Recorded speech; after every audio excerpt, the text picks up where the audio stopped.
Clique subscribe para receber a notificação dos próximos vídeos. Nesta segunda parte da reflexão sobre quebrar a força da dúvida, consideramos a necessidade de dar prioridade às Escrituras como a fonte de doutrina fiel. Se ainda não viu a primeira parte deste vídeo, terá melhor aproveitamento se o ver no meu canal com o nome Manny Bessa no YouTube. Veja o vídeo O Regresso de Jesus, número 6. Então o apóstolo Pedro quer encorajá-los a eles serem pessoas dadas à firmeza na sua vida, não deixarem suas vidas serem afetadas no sentido de resistirem às investidas, seja de tentação ou de falsos ensinos, para não enfraquecer a fé. A Bíblia diz que a fé vem pelo ouvir, ou a fé é pelo ouvir a palavra de Deus. E nós temos fé em Deus porque Deus revelou-se a si próprio em nós. Porque pensem nisto, se nunca tivessem recebido alguma explicação ou revelação acerca de Deus, nunca teria fé em Deus. Porque se não soubessem da existência de Deus, como é que poderiam ter fé em algo que não existe? Mas porque nos foi revelado algo acerca de Deus, seja por pessoas ou pelas Escrituras, ou até pela revelação interior, porque a Bíblia ensina-nos que nós somos criação de Deus, Paulo fala nisso aos Romanos, significa que há algo de Deus em nós, nos ajuda a pensar em algo maior que nós, o Deus Criador. Então, nós direcionamos a nossa esperança para Deus. Então, tendo revelação acerca de Deus, isso alimenta a nossa fé.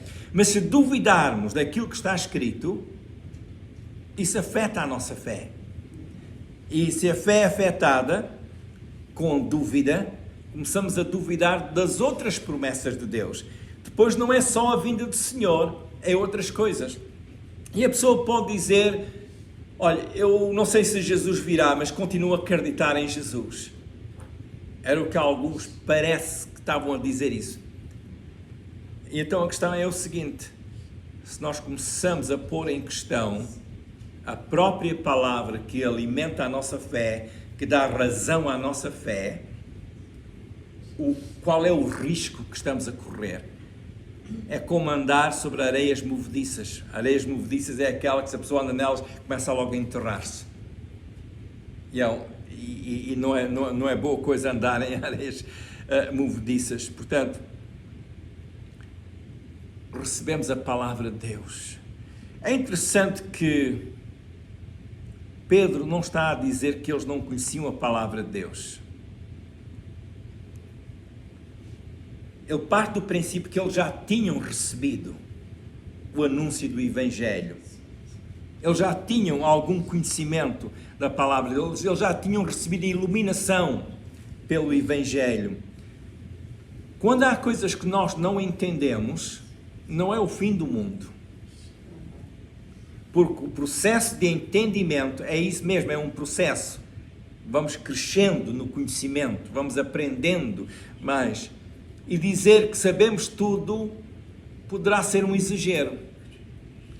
Como é que nós vivemos? Nós não vivemos em virtude daquilo que nós não sabemos, nós vivemos usando o que já sabemos e a partir daquilo que sabemos entramos no desconhecido. Por exemplo, nós não sabemos o que nos espera o dia da manhã. Não sabemos. Há coisas que podem acontecer amanhã que hoje nem sequer imaginamos que irão acontecer. Mas qual é a nossa prática? Qual é o nosso hábito? Usamos o que já sabemos, o que já aprendemos ao longo da vida e enfrentamos o dia da manhã. Então, o não saber não é necessariamente um problema, porque se é problema, é daqueles problemas que podem ser resolvidos. Como é que se resolve esse tipo de problema? Procurando crescer no conhecimento, estudando a palavra de Deus, analisando a palavra de Deus. O facto de não saber algumas coisas não significa que estou mesmo perdido. Se eu não sei, procuro saber, procuro analisar, procuro investigar, mas não deixo que aquilo que eu não sei deita abaixo a minha fé. Ou não devemos deixar que a nossa fé se vá abaixo porque aparece alguma coisa que nós não sabemos explicar. Há muitos anos atrás lembro de um amigo meu dizer: eu não acredito que tenha havido o dilúvio, que Noé tinha feito um barco tão grande, porque naquele tempo nem havia pregos. Eu pus-me a pensar, eu era garoto quando éramos jovenzitos, estávamos a conversar, eu pus-me a pensar, mas quando é que o prego foi inventado? Comecei eu a pensar. E eu pensei, talvez este amigo tenha alguma razão, porque se não havia pregos, como é que se iria fazer? Um barco tão grande, sem pregos. E podem compreender como é que uma pessoa pode ter uma dúvida se não tem esclarecimento. Mas com o tempo comecei a ver que realmente o prego é uma coisa que já existe há séculos. Talvez não os pregos galvanizados ou polidos como nós temos hoje, mas já existiam, porque já há séculos que os homens fazem barcos. E há evidência arqueológica da Arca de Noé. Já encontraram a Arca de Noé no Monte Ararat, na Turquia. E há pessoas que duvidam disso, mas há quem foi investigar e viu realmente que o que encontraram condiz com o que está escrito. E além disso, o povo local, porque é uma localidade um bocado remota ainda, o povo que ali vive recebeu a tradição dos seus antepassados que aquela era a arca. É interessante. Mas numa situação dessas que nos ponham uma questão que nós não saibamos logo explicar, não deixe a sua fé ficar afetada por isso. Vá investigar, vá perguntar, procure saber. Porque se há algo que nós não conhecemos ou não compreendemos muito bem, não significa que o Evangelho está errado. Nós estamos no processo de compreender mais do Evangelho, de conhecer mais a Bíblia, o que é que o Senhor deixou para nosso ensino. Portanto, há coisas que nós às vezes não compreendemos e Pedro faz referência a isso. Capítulo 3, 2 Pedro 3, versículos 15 e 16, Pedro faz referência à longanimidade do Senhor. 2 Pedro 3, versículos 15 e 16, e Pedro diz: e tendo por salvação a longanimidade de nosso Senhor, como também o nosso irmão Paulo vos escreveu segundo a sabedoria que lhe foi dada, falando disto como em todas as suas epístolas, entre as quais há pontos difíceis de entender. Repare, o próprio apóstolo Pedro disse que Paulo, o apóstolo, a pessoa que Deus usou de uma forma tão ampla, que escreveu a maior parte dos escritos do Novo Testamento, o próprio apóstolo Pedro diz, realmente, há coisas difíceis de entender que Paulo escreveu. Depois Pedro acrescenta, os endotos torcem isso, essas coisas que Paulo disse, e outras coisas, outras escrituras, eles torcem isso para a sua própria perdição. Portanto, há às vezes coisas difíceis que nós não sabemos explicar com a clareza que gostaríamos de explicar. Há às vezes pontos que temos dificuldade de entender. O que é que nós fazemos? Continuamos orando, estudando, analisando. Há de chegar o dia que vamos ter o esclarecimento, mas não faça como alguns fizeram, indotos, que torceram as Escrituras para a sua própria perdição. Então é importante nós compreendermos a palavra de Deus, ficarmos seguros nesta palavra de Deus, em especial neste tópico quanto à vinda do Senhor. Portanto, Pedro não diz que estes cristãos tivessem falta de firmeza. Pedro não diz que eles tinham perdido a sua firmeza. O que ele faz é despertar estes discípulos para o que se passava, para que eles tivessem o cuidado. Compreendendo o que se passava, e repare, mediante aquilo que o apóstolo diz, e aqui Pedro está agindo como pastor, a cuidar do rebanho, advertindo-os para que eles não se deixassem levar pelas heresias. A palavra heresias é escolha. Hoje, As pessoas querem celebrar as heresias porque dizem que cada um tem direito à sua opinião, cada um pode escolher o que quiser. E Pedro diz, cuidado com isso para que não seja torcida a palavra de Deus, como alguns estavam a fazer. Não torcer ou procurar outro significado que a palavra não tenha. Porque é que isso é importante? Para não descair da firmeza. Firmeza sobre a verdade que Jesus voltará. Portanto, Pedro enfatiza, ou ele diz que eles eram conhecedores da palavra. Segundo Pedro 1,12, ele diz que eles já estavam confirmados na presente verdade. Segundo Pedro 1,12, ele diz que eles já estavam confirmados na verdade. E há outras passagens em Pedro em que ele refere que eles já tinham conhecido a verdade, ou tinham recebido a palavra de Deus. Eles tinham tido revelação nestas coisas do Evangelho, nas coisas de Deus. Portanto, ele diz, vocês já estão confirmados na presente verdade, ou a verdade que está em vós. Eu estive a analisar o grego, mais adiante vou comentar um pouco sobre isto, mas só dizer que a presente verdade, como diz o versículo, é algo que eles já estavam a conhecer, que estava dentro deles. É um verbo particípio, portanto, é algo que tinha continuidade, era algo que existia neles, e Pedro diz, está em vós. Ou seja, é uma verdade que está em vós e que é ativa, porque está em forma de verbo, é um particípio, e um particípio tem um verbo e adjetivo, tem estas duas qualidades. E Pedro diz, esta verdade na qual vocês estão confirmados é ativa em vós.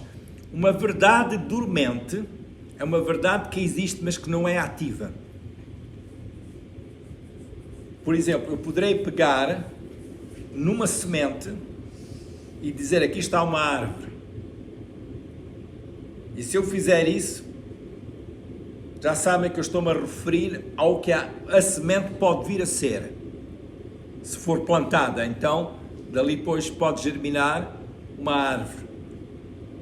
Mas enquanto a semente estiver num invólucro, numa mão ou num frasco, essa semente está dormente, no sentido de que não está a dar vida, não está a florescer. Assim, a palavra de Deus que está em nós é ativa. A palavra de Deus presentemente é ativa em nossas vidas. Então o que Pedro está a dizer é que eles tinham recebido a verdade, conheciam a verdade. Eles não eram ignorantes quanto ao Evangelho, porque eles tinham recebido o Evangelho, eles tinham sido confirmados na verdade. Qual é o assunto? Eram algumas doutrinas falsas que estavam a ser espalhadas por algumas pessoas, e entre essas doutrinas falsas era o que alguns diziam acerca da vinda do Senhor. Porque o Senhor estava a demorar na sua vinda, alguns diziam, não, essa doutrina não é correta porque já passou tanto tempo. E estavam a criar dúvidas. E onde há dúvida, há indecisão. Há falta de atividade. Há falta de movimento em termos da fé. E isso pode ser um problema na vida do crente. Se ele fica com a fé que tem, fechado, em casa, essa fé torna-se uma fé adormecida. Está lá, mas não está a fazer nada. E descair da firmeza é deixar de ter aquela resolução de vida, aquele sentido de determinação. Como é que nós fazemos? Nós valorizamos o que já recebemos pela palavra do Senhor. O objetivo é ir crescendo no conhecimento da palavra de Deus. 2 Pedro 3,18, Pedro fala sobre isso, crescer no conhecimento da palavra de Deus. 2 Pedro 3,18, irem crescendo no conhecimento do Senhor. 2 Pedro 3,18. Este aspecto é importante. Nós devemos estar ativos no nosso conhecimento. Como é que é isso? Há um nível pessoal, o conhecimento que nós usamos em nós. No aspecto pessoal, na nossa comunhão com o Senhor. Quando nós oramos, quando nós falamos com Deus, o conhecimento que já temos acerca de Deus está a ser ativo. Portanto, ativos no conhecimento. O conhecimento que nós temos para orar a Deus. Porquê é que nós devemos ter ousadia para falar com Deus? Porque sabemos que Jesus morreu na cruz para nos salvar, para nos perdoar. Ele é o caminho para o Pai. Então, quando nós oramos no nome de Jesus, e o próprio Senhor Jesus já ensinou tudo o que pedimos ao Pai no nome de Jesus, nós a receberemos. Então, é conhecimento pessoal que nós temos, que nós usamos para nós e com Deus. Portanto, crescer no conhecimento de Deus é importante para a nossa comunhão com Deus e para a nossa estabilidade espiritual, nossa estabilidade emocional. Quando vem algum problema que pode provocar ansiedade em nós, nós podemos perder o equilíbrio emocional. Mas isso acontece. O que é que nós fazemos nessas ocasiões? Vamos logo à nossa reserva de conhecimento, vamos buscar isso e usamos isso com fé, acreditando na palavra de Deus e exercemos a nossa fé. Portanto, crescer no conhecimento de Deus é necessário para nós e também é necessário para sermos úteis. Por exemplo, no nosso ministério, ao servir outros com o conhecimento que nós já temos do Evangelho, falamos de Jesus, oramos por pessoas, encorajamos pessoas, somos instrumentos de edificação. Quando nós ajudamos outra pessoa usando a palavra de Deus para o encorajar, para o esclarecer, estamos a usar conhecimento. Portanto, é importante nós crescermos no conhecimento, por várias razões. Uma delas é quando surge uma doutrina que é errada, como duvidar da vinda do Senhor. O conhecimento que já temos em nós, porque temos estado a crescer no conhecimento de Deus, esse conhecimento é ativado. E logo dizemos, há qualquer coisa naquela doutrina que não está certa, porque não é bem isso que a Bíblia diz. Então, nós vamos à Bíblia e vemos o que é que a Bíblia diz, e qual é a doutrina que nós aprendemos pelas próprias Escrituras. Portanto, nós temos algo que nos ensina. Tomamos a verdade como ensina, como ela nos é ensinada. Aprendemos. Os nossos olhos são virados para a palavra de Deus, o nosso entendimento virado para a palavra de Deus. E procuramos estimular a nossa mente natural nestas coisas. Um dos desafios que todos nós enfrentamos é quando há um estímulo que vem ao nosso pensamento e que nos leva a pensar mais no assunto que esse foi estimulado, e há o risco de nós nos tornarmos tão académicos, ou seja, tão pensadores sobre esse assunto, podemos esquecer o conhecimento do Senhor. Alguém poderá estar a falar sobre as coisas de Deus e duvidar sobre as coisas de Deus. Falava-se até há uns anos atrás entre algumas pessoas, teólogos, filósofos, que realmente Jesus nunca existiu. Isso é a imaginação de alguém. Estava a ouvir um artigo esta semana, um vídeo, já não me lembro onde é que foi, alguém que disse que há um certo ateu, declarado ateu, que estava a ser entrevistado num programa, e quem estava a entrevistar disse, não, Jesus nunca existiu. E esse ateu disse, olha, eu não acredito em Jesus como Salvador, mas eu acredito que ele existiu, porque há evidência histórica que Jesus existiu. Há razões para nós acreditarmos que Jesus existiu. Como é que nós podemos saber isso? Por causa de documentos e descobertas que têm sido feitas de coisas já desde a antiguidade que comprovam que Jesus, como pessoa, existiu. E este homem, sendo ateu, não quis acreditar que Jesus era Deus, mas ele disse, essa pessoa, Jesus Nazaré, existiu. Então, nós investigamos a palavra de Deus, tendo cuidado que o nosso intelecto não fuja à revelação.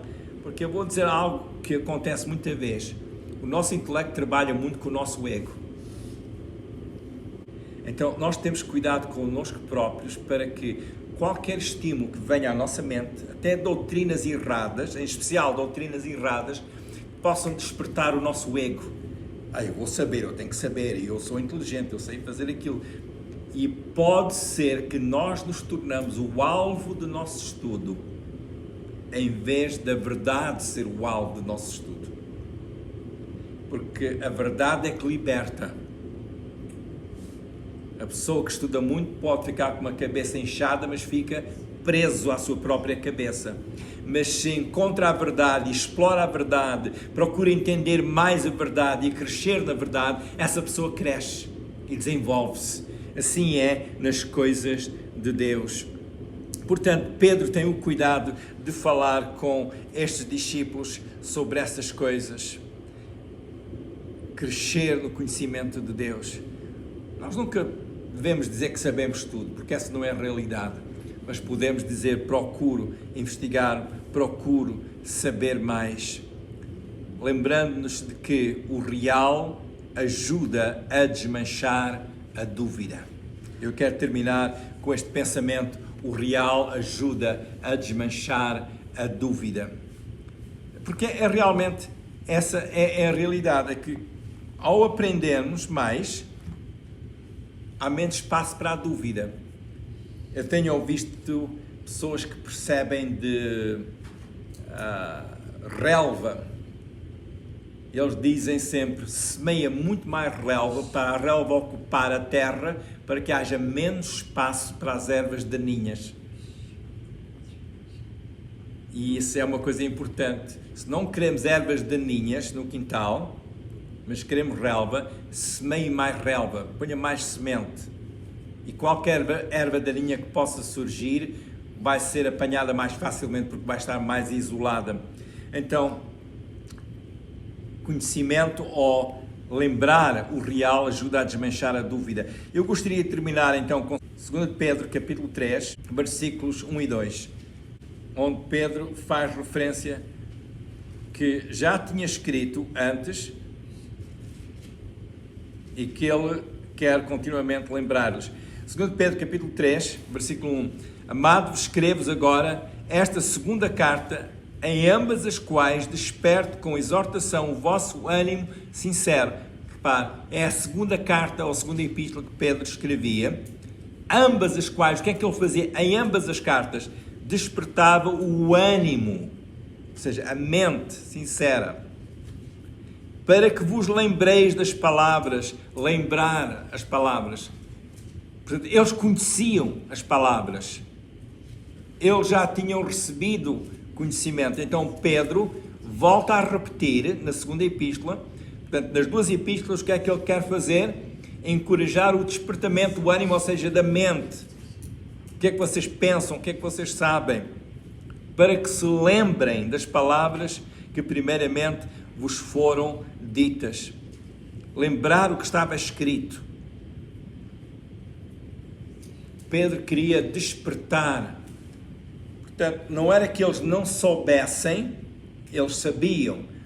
Pedro queria ter o cuidado que eles não se esquecessem. Porque nós podemos às vezes esquecer certas coisas.